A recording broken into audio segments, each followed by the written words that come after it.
Hey, guys.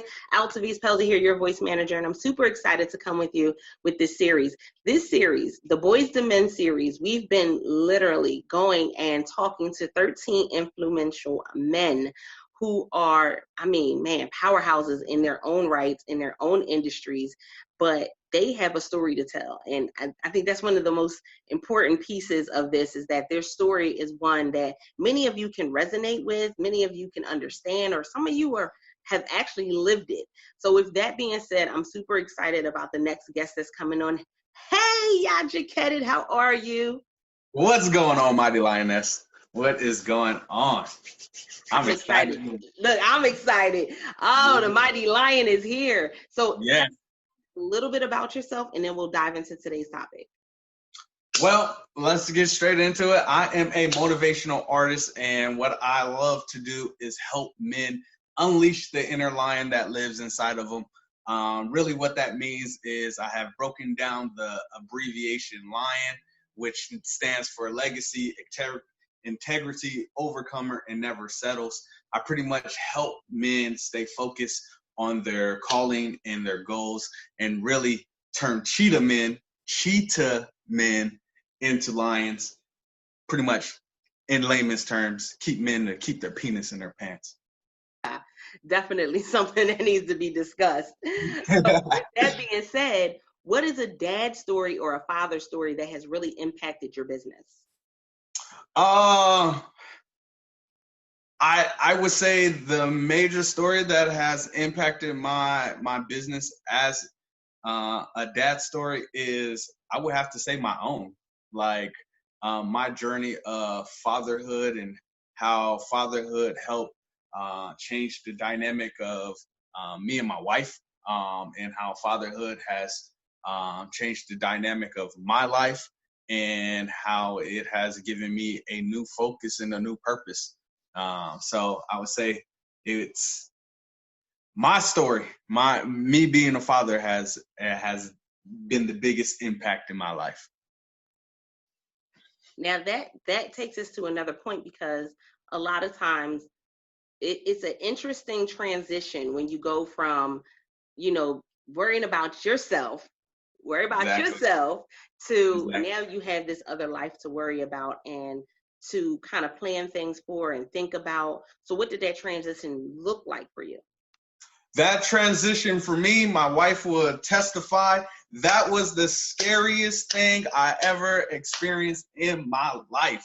Man, my daughter was born in January, pretty much 3 years ago. And when I knew I was going to be a dad, I was scared crapless. I was afraid.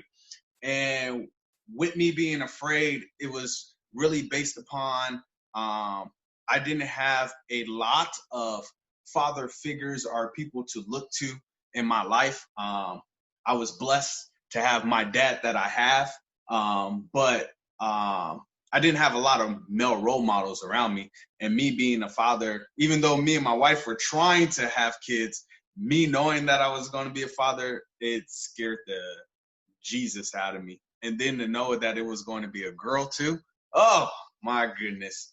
I was extra scared. I was like, oh my goodness, God, you getting me back. I heard when a man has a girl, that means that it is karma for all the times he has treated women in the wrong way. So I was just like, oh God, it is, you're getting me. And he got me. And then my wife was pregnant again. And I was scared crapless again because I was like, oh, I'm about to have another girl. I'm about to be outnumbered even more. And thank God that I got my son. But it was scary. I admit I was scared, and even down to the point where I felt a family, not even like a generational curse. I felt that generational curse, whereas like I said, there's not a lot of father figures, a lot of people that I know that are taking care of their kids. So even for that split second, for me, and just being transparent, I was just like, yo, I I gotta go. Like, I ain't gonna be in this. But then I thought about it, and I was like, man, thank God for my dad, that he helped break that. And thank God even for my brother, because he's present in my nephew's life. So I had only those two examples to go off of, really, to go, you know what? I got to step up and take care of my responsibility. Now, I know, especially when you have a little girl, she probably already has you wrapped around her little finger. She thinks so. Her mom would say so. Her mom would say so. Okay. I'm sure she does. Yeah, she does. Knowing that growing up, you were like, okay, well, I had my dad, but I didn't really have any other models outside of that. What are some things that you want to model for her, especially because you have a girl and a boy? And we often know that, you know, a dad models different things for his daughter than he does for his son. So what are some things that you want to model for her from your own experiences in dating and early childhood? The main thing that I tried to model for my daughter is, first I try to teach her, even though she's 3, I tried to teach her the game. You know, I think for a lot of lioness,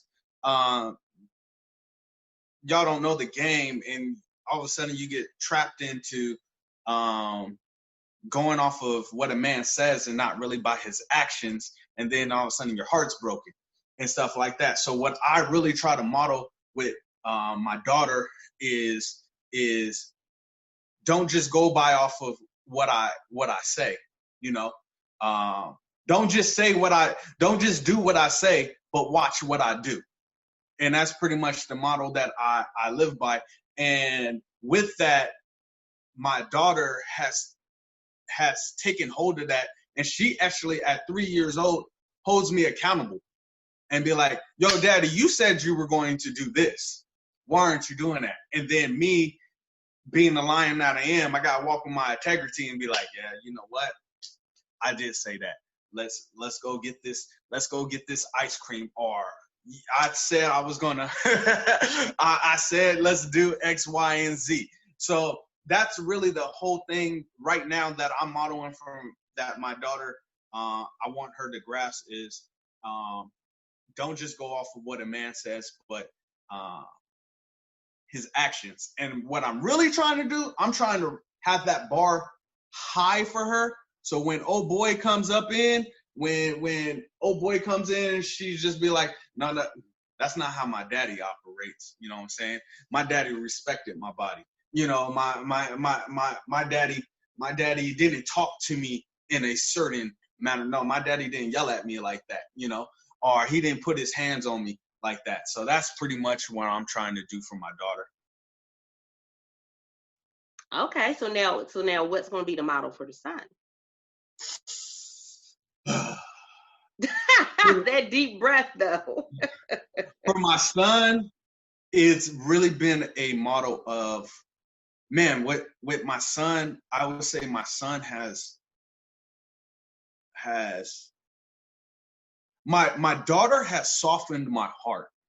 I would say my daughter has softened my heart, where I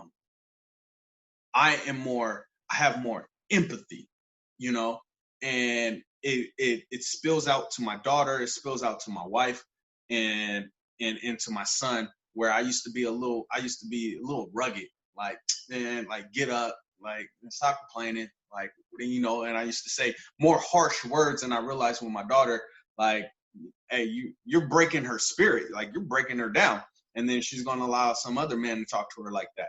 But with my son, what I've been doing with my son has taught me how to walk with integrity. And my son has taught me to I've been showing him my mistakes is going to pave way to a clean slate for you. You know, I'm not afraid to, even though my son is 2, I'm not afraid to like, hey, you know, like, don't do that. Or like, he's still young, so he's still learning things and everything. So I'm like, no, don't do that. Or I'll shield his eyes from something that's on TV, and he doesn't know what he's looking at now, but I know what's going to come in the future. So really it's just me letting my past mistakes of infidelity, of me not being a man of influence that I am right now. I'm allowing that to influence me in my teaching of my son. And a lot of my stuff on my Instagram, I'm talking like I'm leaving game for my son. So if I die and I pass away, I want him and my daughter, but I want him to really go back and be like, yo, my dad told me that, yo, I should save it for marriage. Or my dad told me that it's a real man doesn't just lay down with a whole bunch of women, but he waits for that one. I'm teaching my son to have a standard for himself. And I didn't learn that standard till I'm about 32 now. And to have a standard for himself, and it's okay for a man to protect his purity as well. That's definitely a conversation that a lot of people don't have. I guess with everything that happens now in the world, you can turn on anything, you can go anywhere, and there's something that's tempting you in the opposite direction. So leaving that legacy and leaving that as this, your fingerprint on, listen, if Google is still around when they older. I know. If it's still around when they older and they Google you, knowing that that's the voice, that's the words of wisdom that are being left is really significant.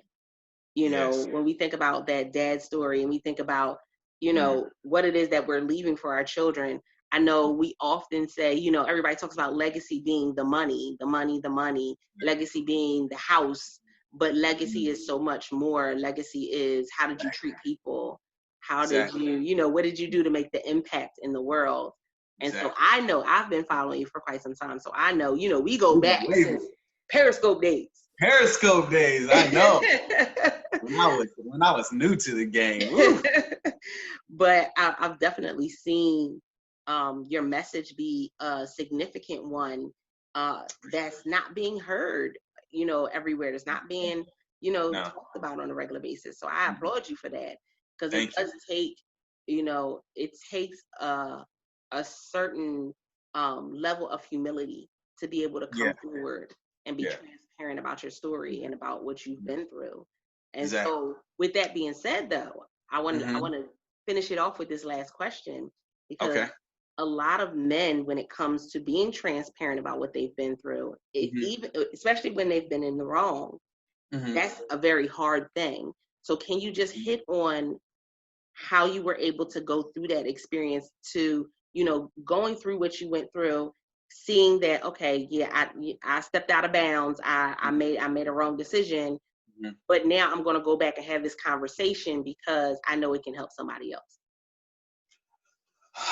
Man, first thing I realized is with my transparency, there was healing that took place, and the healing really began with myself. And me and my wife, we've known each other since we were 12 years old, and married about 7 years. And unfortunately, it ain't proud to say, my wife has probably been happy in our marriage less than a year, and how long we known each other.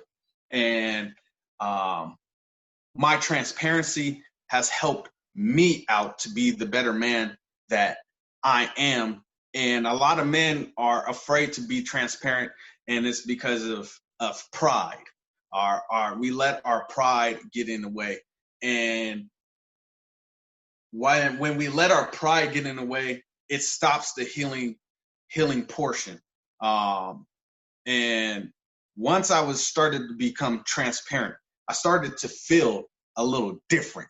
I started to act a little different, like how you said, me from the Periscope days. So, like when it was the Periscope days, it was, I talked about it, but I didn't talk about it. And then I dabbled around it. And then there was a little healing in that. And then God came to me and was like, no, I need you to be raw. Like, because a lot of men are dealing with this and nobody's saying anything about it. You know what I'm saying? we are taught as men that we are supposed to get as many women as we have to. That's what we're taught. You know, down to Burger King and McDonald's commercials, and Carl's Jr.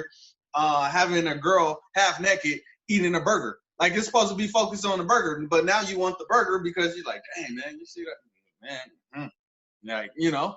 And so that transparency, nobody's saying anything, but we all are going through it. And then you get on some lioness's page, and she's like, oh, all men are liars. Why are men liars? Like, I get that all the time. Why do men cheat? Why do men cheat? Why do men cheat? Why do men cheat? Well, you know, nobody is being transparent until it's too late. You know, when you pretty much lost your legacy.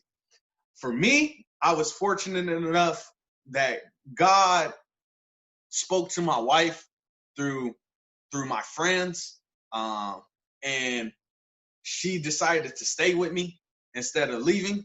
So from there, I was like, yo, I'm one of the lucky ones. But my message to men now is just, hey, I'm one of the lucky ones. My wife stayed with me. You may not be as fortunate as I am. You may not still have full custody of your kids if you don't, you know, you may not have what I still have, you know. And me having it, I'm only keeping it because I'm being transparent in it. And me being transparent, I've seen healing take place in my wife and in myself. And it is necessary for a man to be transparent and be vulnerable. Because for men, we think one of the weaknesses is being vulnerable, crying, saying that we're wrong. And I would guess I'll just leave it with this. Pride. It is abbreviation for pride that I have learned over the years, and it stands for pride reveals impulsive decisions and emotions. Pride reveals impulsive decisions and emotions. And a lot of time I act in pride. My wife got on my nerves. My wife didn't see things my way, and my pride would rise up, and then some girl would come out of nowhere and talk to me, and then all of a sudden, boom, like I'm out doing something that I wasn't supposed to do because of impulsive decision and an emotion that I have. But a lot of us won't put our pride to the side and go, you know what, this is how I really feel, you know. So transparency brings healing. I absolutely love that. That's definitely something that I think, especially with what is going on right now, exactly. It's a message that needs to be heard, and a conversation that needs to be had is that, exactly. You know, no, we're not all perfect. I understand we be looking at the Instagram and thinking everybody just got it, but everybody ain't got it. Exactly. Everybody ain't hashtag relationship goals. Everybody. No. And that's what I'm teaching my daughter is like, man, I know the game. I used to be that lion that used to prey on the women that were going through something, you know. I used to be able to sniff that out and be like, okay, you going through a breakup, so let me just slide up in here right quick and get what I want out of it, you know. And like some people's relationship goals is not, and like I'm just like, is that really what? No, you need to change that. But a lot of men deal with SAM, and I call it SAM. And what SAM stands for is sex, attention, and money. Those were the three areas that I did not control. That's the reason why I almost lost everything. That's almost the reason why I lost. So my goal is to defeat SAM, sex, attention, and money. A lot of men seek sex. If we ain't seeking sex, we want attention from how many women that we can get. And we all know that money brings it all in, and our focus is on money. So, you know, that's it. That's pretty much it. I love it. Y'all know, Speakeasy podcast listeners, you know this is why I do what I do, just to be able to bring you guys this information and to be able to help you to elevate within your life and your business. Y'all know it's always about elevation for us.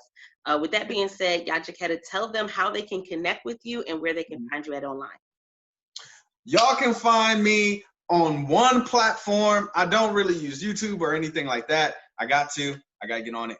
But if you want to holler at your boy and you want to join my pride of lions and everything, hit me up on Instagram, and my handle is at a dad's hustle. At a dad's hustle. That is where you can find your boy. And I love to chop it up with you. If there's any men out there that's like, yo, I need some help, I'm here for you. I appreciate that. Guys, Speakeasy Podcast listeners, you know, this series has been amazing. If you've missed any of the episodes, make sure that you go back and check them out. Share them out. Join the conversation. bit.ly/World Voice Community. We would love to hear what you have going on and how this particular episode resonated with you. With that being said, I'm your host, Altavice Pelzer. And until next time, don't forget, press it out. See ya.